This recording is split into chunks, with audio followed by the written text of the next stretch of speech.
I want to let you know about a proposed federal drone testing range that may impact our region.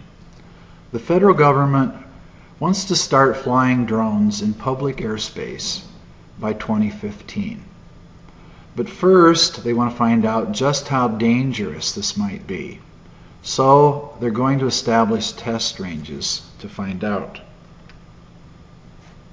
150 years ago, Native Americans lost their land because they didn't understand the white man's concept of property.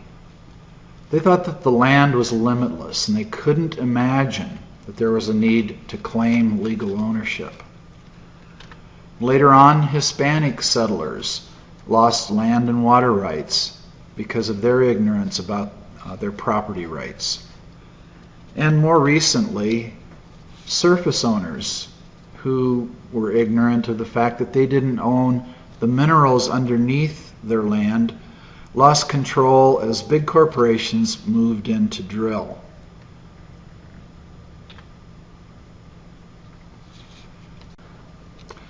I don't think that all drones are bad. My concern is not with the technology itself, but with the way in which drones might be used, and especially with how their use might contribute to the invasion of private property.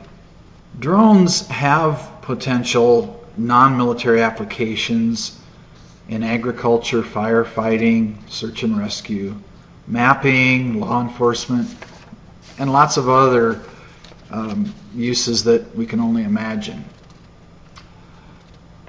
But in 1946, the Supreme Court ruled that the airspace above the surface, up to 500 feet, belongs to the property owner.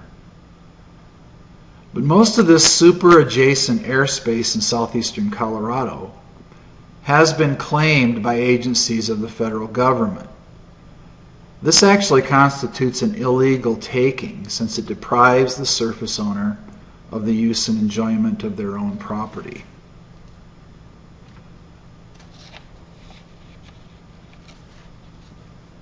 The Government Accountability Office says that the drone business will be worth $89 billion over the next decade. But the airspace between the surface and 500 feet is also a valuable asset to the property owner. In terms of privacy, in terms of just peace and tranquility, as well as potential for wind energy development. But the Department of Defense has declared that much of southeastern Colorado is off limits for wind energy production because it might interfere with military training. They're claiming sovereignty over private property in our region. Here's what it looks like in Los Animas County.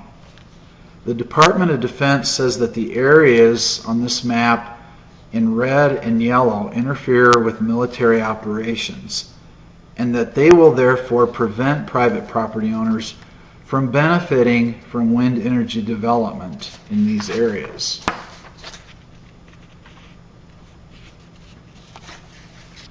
Under the FFA Modernization and Reform Act of 2012, Congress has tasked the Federal Aviation Administration with integrating drones into the National Airspace System by September 2015.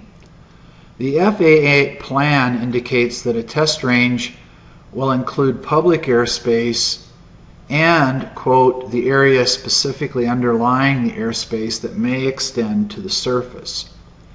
In other words, the test site may include our private property, our private airspace. I can envision a situation in which the drone flights are controlled out of Front Range Airport, east of Denver, but flown in airspace above southeastern Colorado.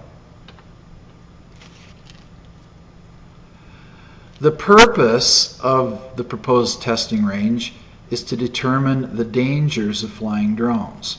Much of the FAA's documents focus on the risks involved in flying drones to other aircraft and to people on the ground.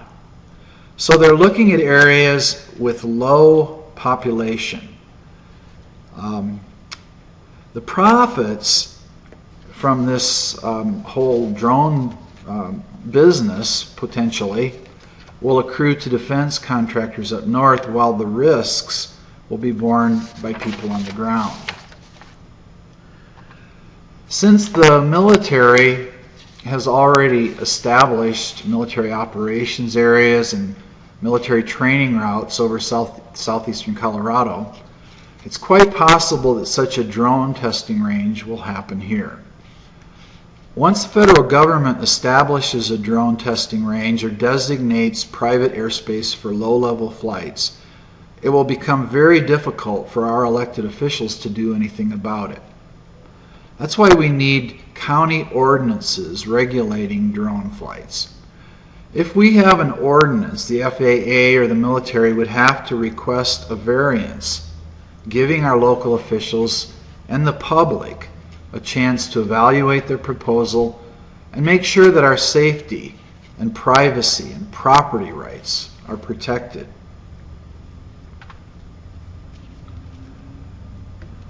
A number of cities and counties around the country have enacted zoning ordinances regulating drones. I believe that jurisdictions in southeastern Colorado should do the same thing before we fall victim to the same lack of awareness that caused Native Americans to lose their land and Hispanic settlers to lose their water. We too could lose a valuable piece of our property, our super-adjacent airspace. The enactment of local ordinances designated to control the use of drones in our region would give us a layer of protection to ensure the opportunity for the public to be involved. The federal government could not impose itself upon our airspace or invade our privacy without first getting permission from our local officials.